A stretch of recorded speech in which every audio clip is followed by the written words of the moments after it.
In this video, we're going to be breaking down step by step how to do product research and how to identify a product to start or a product to add to your current product line. Now, this is for a business that you may have already up and running or a business that you're looking to start. And I'm going to be completely honest with you, too many of these videos just go straight to a software like Jungle Scout or Helium 10 showing you what to click and what parameters to use and what filters to use to find these successful products or quote unquote products with high demand and low competition. But the most important step, and one I don't see talked about enough, is identifying what is a winning product to you, because a winning product is not a product that can make X dollar amount. A winning product is a product that you can afford to launch and a product that you have the tolerance in order to launch in terms of risk tolerance for launching this product. So there's tons of different products that you can find, tons of different price points. You can find products that can make $1,000 a month, $5,000 a month, $10,000 a month, and even more. But that's not the difficult question that you have to ask. How much do you want to make? It's how much are you willing to spend? How much time and effort are you willing to put into this actual product in order to launch it? The reason why this is a double-edged sword is because first and foremost, when you understand a good product that's a good fit for you, you're going to be able to know what product that you need to launch, number one. But number two, you're going to be able to cut all the noise. See, when you're doing this massive, broad product research where you're just choosing filters and specific generic price points like $20 and etc., you're going to have so many tens of thousands of products to go through that chances are you don't go through them all, and then you fall victim to analysis paralysis. That's why so many people don't find their first or next product. See, there's only two ways that you can fail with this business. Number one is not starting, and number two, giving up. And most people start, they get the software, they get excited, but they give up due to analysis paralysis. So first, step number one, let's do the math, okay? Now, for this example, I'm gonna be doing a nice generic whole number of around $3,000 net profit per month, okay? Heading over to my whiteboard, if our target revenue is $3,000, now this is gonna be $3,000 net or take home profit, how much you make every single month take home profit. If we wanna make $3,000 net per month, we need to sell 10 units per day at an average of around $10 net profit per unit. Now, this number right here can change, right? You can sell more units to less net profit or less units to more net profit, right? And I'll go ahead and give you a scale here just so you can see. Less units equals more net, more units equals less net, all right? Now, this is a very easy formula for you to look at because it can fluctuate. You don't have to find a product that's gonna exactly do 10 units per day at $10 profit, but this is nice round numbers to give you guys an example. So we know our target is around $3,000 per month that we wanna make. We know around how many units that we have to sell. Now, before we start product research, we need to make sure that we can afford this product, right? Now, a rule of thumb in terms of net profit margin, remember, net is what you keep, okay? Is gonna be around 30%. Now, you can see more, you can see less, 20 to 30, you sometimes see 40, 50. The higher the net, the better, okay? But typically you wanna be around 25 to 30, nothing less than that. So if you wanna make $3,000 every single month, okay, you have to multiply that by 3 for the net profit margin, which is gonna be around $9,000, which means you need to have around $9,000 worth of inventory to be able to net profit $3,000 per month.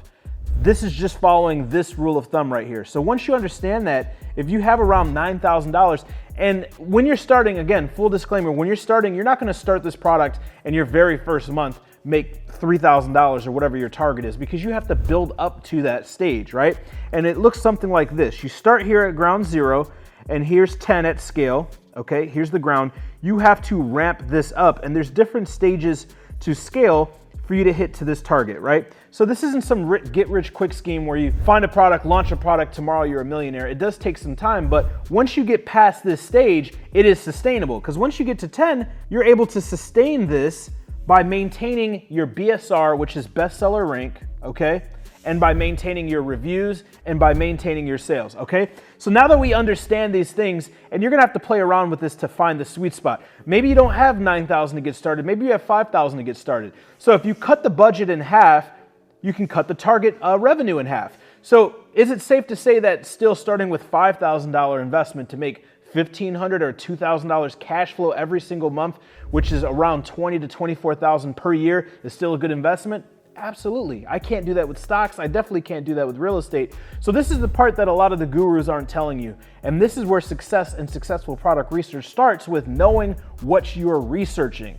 Now, if you already have a product, okay, and you already have some cash flow, you already have a credit, it's gonna be a completely different strategy, because now you're looking for a product that will complement your current product line or your current catalog that has good margin, that can be complementary, okay? But you still need to use the same principle, because if you find a product and it's the best thing since sliced bread, but you can't afford the launch or you can't maintain the launch, then you're gonna fail, and the product didn't fail, you did. All right, so now that we understand this, let's go ahead and dive into my computer, and I'm gonna show you a few different ways to do product research. The tool that we're using is Jungle Scout. There's tons of different tools like Helium 10, so on and so forth. They all look different, have different logos and different colors, but they do the same thing. Jungle Scout's the one that I'm most proficient in. It's the oldest tool and the one that I've been using since 2000 and early 16 and 17. And those guys have been cool enough to give you a discount. You can click the link down below or go to discountonjunglescout.com. All right, so once you log into the tool, and if you're using Jungle Scout, you're gonna see four main product research tools. You're gonna have product database, product tracker, opportunity finder, and category and trends. Now, I'm not gonna dive into all of these in depth. Here on the channel, I show you how to use them, and in the AMZ formula, I definitely dive deep and show you how to use all of them. But there's one thing I want you to understand. Complexity is the thief of completion. It can also be the thief of conversion. So the more difficult you make product research, the more tools you use, the more parameters you want to look at, the more filters that you have to cross, the more difficult it's going to be, and the more likely you are to fall victim to analysis paralysis. And this is what catches so many people when they're starting or growing this business. So I really want to focus on the product database, which I'm showing you right now. This is going to be the bread and butter for me of doing product research, and I'm going to show you a few different ways to use this really quick. First and foremost, you can click Load Filter Set, and here you can see we have a bunch of ones that we already saved, or presets that we've already saved and created, and Jungle Scout also has some as well. When you click on that, it's going to go ahead and populate a preset load filter set. Now I'm going to go ahead and show you guys a few of my favorite categories that we're going to start with.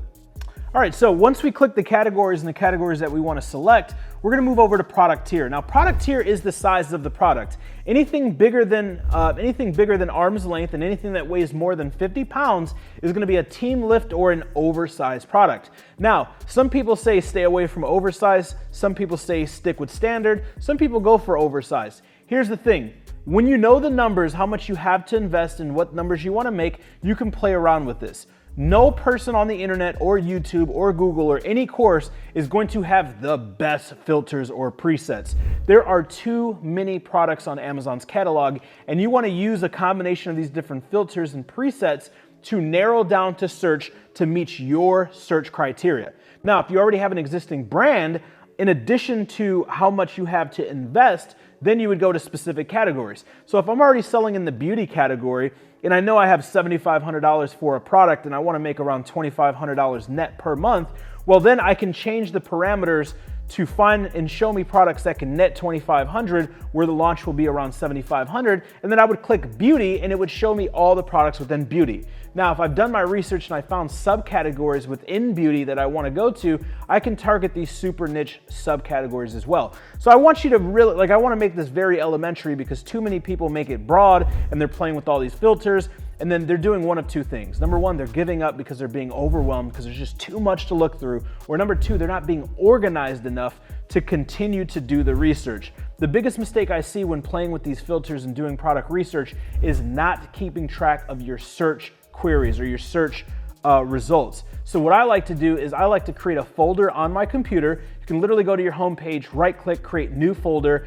and then you can screenshot. Now for Mac, it's Shift-Command-4, and you draw the mouse. I don't know how to do it for PC. You can Google how to take a screenshot. Once you know how to take a screenshot your search criteria, put it in that folder and date it. Now the next day or next week or whenever you come back and you do product research, you're gonna wanna make sure that you pick up where you left off. That way you can exhaust all those search results. It is very simple. It is literally that simple. Come up with good search results, look through all the searches. And if you do that, it is inevitable for you to find a winning product. Now, underneath filters, you can see there's 1, 2, 3, 4, 5. There's 10 different filters. I'm not gonna break all of them down for simplicity reasons, but if you hover over them, they will tell you exactly what they are. Now, again, inside the AMZ formula, we have countless amounts of hours of different strategies and explanations on how to use all this. But I want you to understand the premise of how to do research. And to be completely honest, I don't use all these. As the experienced expert, I'm not using all these filters. I'm focusing on a few things. Price point is very important. In order to meet our target net profit, the product has to sell at what number? Going back to the whiteboard, we need to sell 10 units per day at around $10 net profit. So if we know that the profit margin is 30%, by multiplying, if we multiply $10, which is the net per product, times 3, that's $30 sales price. So at approximately 30% profit margin, we need to be selling that product for around $30. So price point, the bare minimum is going to be $30. Now, if we did $19.99, mathematically, it is impossible for us to meet this criteria that we need to for where we want to be profiting, okay? So I like to put that max price. Let's go ahead and put $45. Well, Josh, why are you putting $45? For two reasons. Number one, the higher the price point, obviously the more it costs to fulfill and the more it costs to manufacture this product. You need to be very clear on how much you have access to invest and what it is that you're trying to find. Because I can show you how to find a product that can make $100,000 a month, but do you have $300,000 in inventory and marketing budget to start or launch this brand? Chances are no, right? Does that make sense? So on top of that, whenever you go above $45 to $50, you get outside of the impulse buying range. Over my years of experience, which is nearly a decade, products that meet within the impulse buying range are going to be the best. These are products that you can go and you can buy without knowing, liking, trust, or being a huge brand. This is going to be around the $10 to the $45 range. When you go above $45, people want to start doing research and they're looking for brands that are household well-known brands. All right.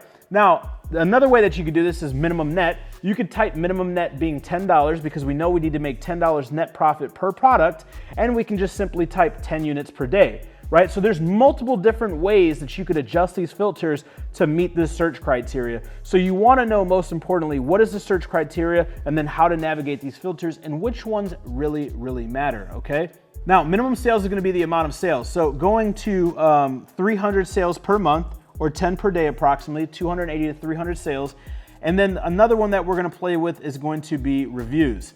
Now, minimum reviews, I will put, maximum reviews. Let's go ahead and put 1,000 maximum reviews and FBA for fulfilled by Amazon. Now, you can play around with all these different filters like date first available. So if you're looking for products that are trending or up and coming products, if you adjust the date first available, you're gonna find products that were recently updated or updated and launched within a specific time period that meet this search criteria, okay?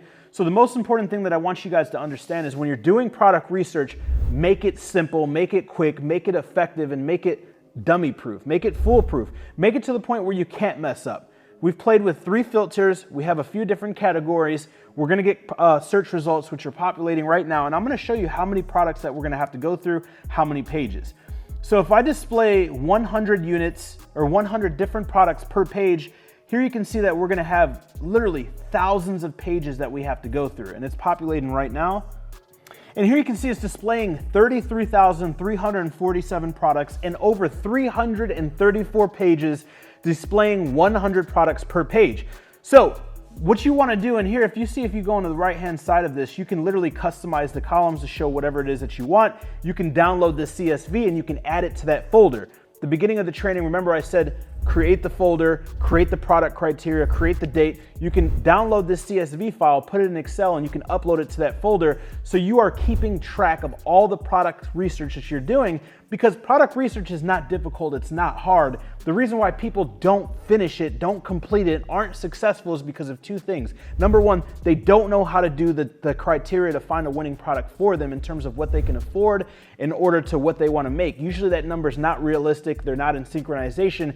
And number 2, they're not organized enough. They give up and they're messy, they're all over the place, because what happens is if I close this app and it resets all the filters, you're not going to remember what page you were on and what combination of filters you did, and there are too many variables. So as long as you start and you do not give up and you understand your search criteria and you do not deviate or compromise from that, it is impossible for you not to find a product. I want to be very, very clear with that. There is an abundance of products on Amazon and an abundance of opportunity. In fact, there is literally hundreds of millions of buyers, consumers on Amazon Prime, yet there's under 3 million sellers. So let that sink in. Now, what we're going to do is we're going to scroll through these. Now, if you're seeing that you're starting to see a lot of redundant products, like hats, so on and so forth, you can literally see what categories these are in, and you can scroll up to the top and remove these categories. So if you're getting a lot of populations for the hats and you don't want to be in that industry or that category to sell those products, if we simply remove sports and outdoors and repopulate, it's going to show us less products. So the goal when doing product research is not to find more products and more results, but more refined and niche in terms of the searches, so we can find less higher quality products that are closer to our criteria. Does that make sense? Now, we're not going to talk about the other strategies or the other tools that are within Jungle Scout, because they're pretty simple and easy to use. They're pretty self-explanatory. Same premise, same understanding in terms of how much you want to make, how to generate, and then playing with the filters. But I will hit on Product Tracker. When you're finding products that you think meet your criteria, you don't want to stop your product research and start diving into product research on those individual products, because it does require a little bit of product research to approve these products. What you want to do is you want to add them to the Product Tracker, and the Product Tracker will start to track the product's performance and keep them organized for you, okay?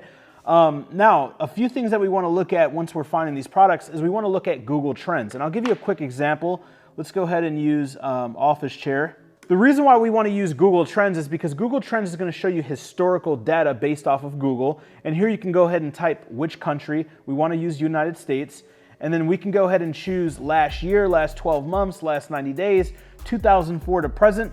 Let's go ahead and do past 5 years. It's typically what I like to look at. Now, all categories, you can choose the different categories. The category should match with what the subcategory should match what the main category is. And then under web search, you can choose Google Shopping, YouTube search, news search, image search, so on and so forth. I'm going to use Google Shopping because Google Shopping is people that are searching on Google for these products with the intent to buy, and it will match very, very closely to Amazon. And here you can see over the last literally 5 years that the search results have been nice and horizontal. There was a spike around COVID because more people were at home and more people probably wanted office chairs, and that's something you have to take into consideration. Whenever you see volatility in the data, historically, you want to ask yourself, what series of events was happening that could have added to that data being changed or manipulated, right? But if there was none, then it's just hard, cold supply and demand and volatility due to products being seasonal or trending, and that's not what we want. We want products that have historical data that have been selling, are selling, and will continue to sell, okay? Next is gonna be Google Patents. If you are unsure of if the product is patented or not, we do not want to sell patented products because they have the intellectual property, which means they have the rights to sell that product. There's only a few reasons why you cannot sell a product. Number one is you're trying to sell a brand that is trademarked where they will not allow you to be a reseller, or you're selling a product that was patented where you do not have the license or you do not have the rights to sell it. Two perfect examples, Mickey Mouse and licensing around selling products with Mickey Mouse on them, number one. And number two, using a blender bottle or trying to recreate blender bottle, which is the metal apparatus inside of the bottle that you use to mix proteins or different drinks, right? That's a patented product, and Mickey Mouse is a trademarked, registered to Walt Disney, okay? So you can't use these without having licensing rights. So when we're launching products, if you're launching a product that's new or it's you've never seen it before but the numbers look crazy, you want to check your patent. You want to make sure you're not infringing intellectually, and it's very simple, very common sense. Don't put Patrick or SpongeBob or Disney, any Disney products or Spider-Man on any of your stuff. If you know who it is, if it's a cartoon or something from a movie, just do not do it, right? Pretty simple. We don't have to go into depth with that. So when it comes to product research, you can literally find any product to generate you any amount of money. That's not the hard part. In fact, that's the easy part when you understand the math. So what I want you to do moving forward or starting right now is identify where you want to go.